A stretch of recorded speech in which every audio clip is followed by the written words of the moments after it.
તો ગીર સોમનાથ જિલ્લામાં વરસાદે આગમન કરી દીધું છે। વરસાદી માહોલ જામ્યો છે। ગીર સોમનાથ ખાતે વિગતો સામે આવી રહી છે। વેરાવળ સૂત્રાપાડામાં પણ વરસાદ વરસી રહ્યો છે। ગીર સોમનાથ ખાતે તો કોડીનારમાં પણ સવારથી જ વરસાદ વરસી રહ્યો છે। તાલાળા સહિતના તાલુકામાં પણ વરસાદ વરસ્યો છે। તો વેરાવળ અને સૂત્રાપાડામાં વરસાદ નોંધાયો છે। આ સાથે જ કોડીનારમાં પણ વરસાદ વરસ્યો છે। તો ગીર સોમનાથ જિલ્લામાં વરસાદી માહોલ જામ્યો છે। વેરાવળ તથા સૂત્રાપાડામાં વરસાદ વરસ્યો છે। કોડીનારમાં પણ સવારથી જ વરસાદ વરસી રહ્યો છે, ત્યારે તાલાળા સહિતના તાલુકામાં વરસાદ વરસી રહ્યો છે।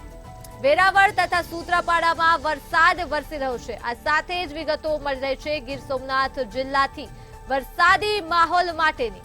વેરાવળ તથા સૂત્રાપાડામાં વરસાદ વરસ્યો છે, તો કોડીનારમાં પણ સવારથી જ વરસાદ વરસી રહ્યો છે।